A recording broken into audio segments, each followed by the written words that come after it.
Here is something that should genuinely make you angry. In 2024, the stock market returned 25%. 25. The average investor? They made 16.5.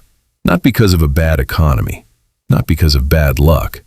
The market was up, massively up, and the average person still left almost 9 full percentage points sitting on the table. Why? Because they couldn't stop touching their money. They panicked in February. They sold in April. They chased the hot stock in October. And every single move they made cost them. Here's the uncomfortable truth. The people who did the least, who checked their account maybe once, maybe not even that, walked away with more money than the people who tried the hardest. Today we're going to talk about why that happens, and what the most boring portfolio in the world actually looks like. Welcome back. If this is your first time here, this channel is about building real wealth, the kind that actually shows up in your bank account 30 years from now. And today's topic sounds almost insultingly simple. Do less. But here's the thing. Simple is not the same as easy, and I'm going to show you why the instinct to do something, anything, is one of the most expensive habits a person can have. We've got real data, real stories, and a clear framework for what the boring portfolio actually looks like in practice. Let's go. There's a story that gets told in investing circles a lot. It goes like this. Fidelity ran an internal study. They wanted to find out which types of investor accounts performed the best over 10 years. And what they found was shocking.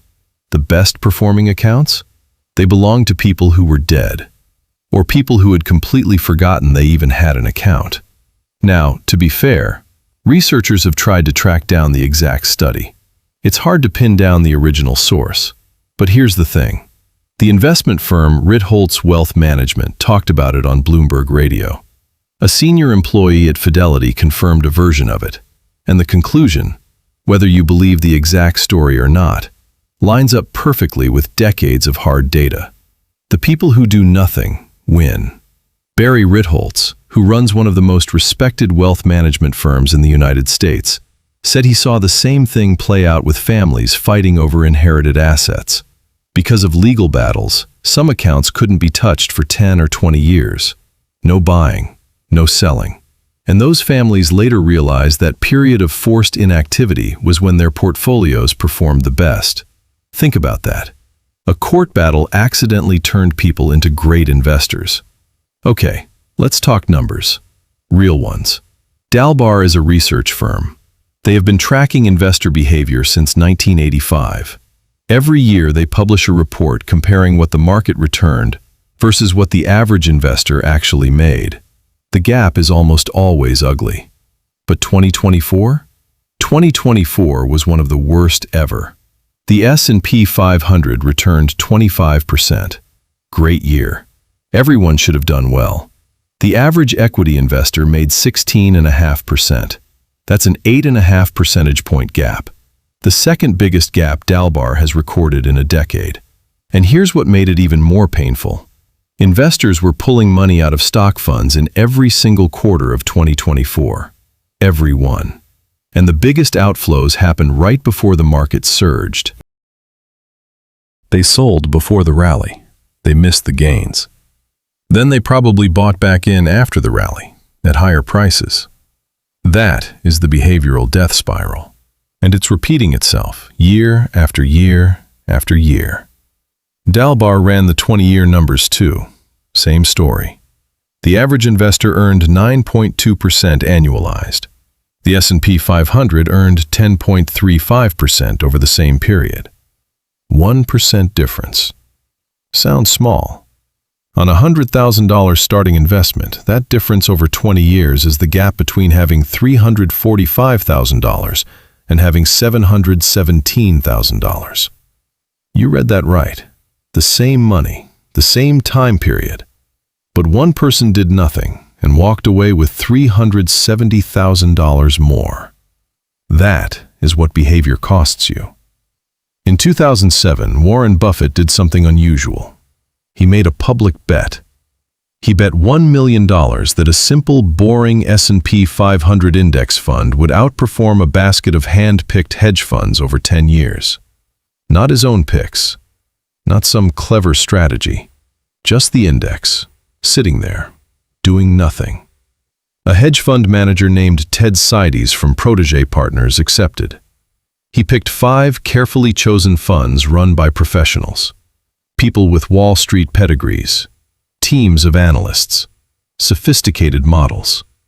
The bet ran from January 2008 to December 2017. The result? Buffett's boring Vanguard Index Fund gained 125.8% over the decade. The 5 hedge funds?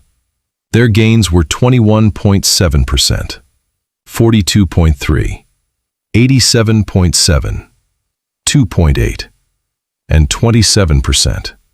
The best one barely matched what you would have made just sitting in an index fund. The worst one made less than 3% over 10 years. Buffett gave the $1 million to charity. And the lesson was obvious. More effort, worse result. Every time.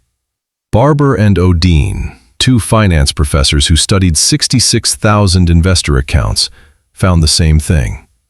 They divided investors into 5 groups based on how often they traded. Their prediction was simple. More trading equals worse performance. They were right. Buy and hold investors outperformed the most active traders by 6 to 7 percentage points per year. Every year. So, if the data is this clear, why does everyone keep trading? There are 3 things happening in your brain that make it almost impossible to do nothing. The first is loss aversion. Research shows that losing money feels about twice as painful as gaining the same amount feels good.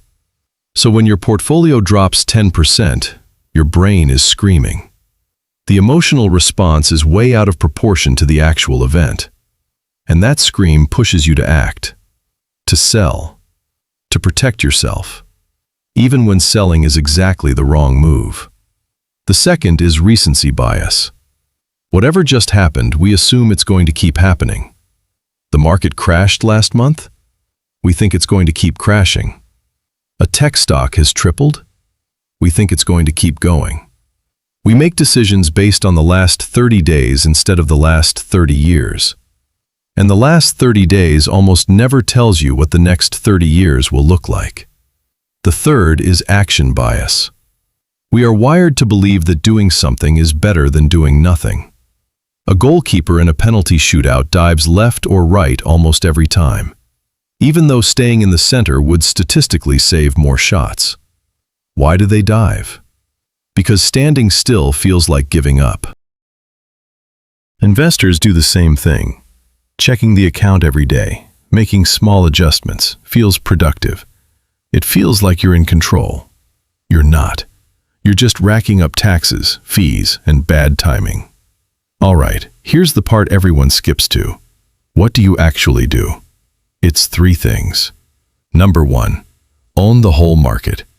You buy a total market index fund or an S&P 500 index fund, something like VTI or VOO or Fidelity's FCROX, which has a 0% expense ratio. You're not picking stocks. You're buying a tiny piece of every major company in the U.S. economy in one move. If you invested $10,000 in the S&P 500 back in 1995 and just left it alone, today that money is worth over $190,000. You didn't have to do anything. You just had to not panic. Number 2, keep costs stupid low.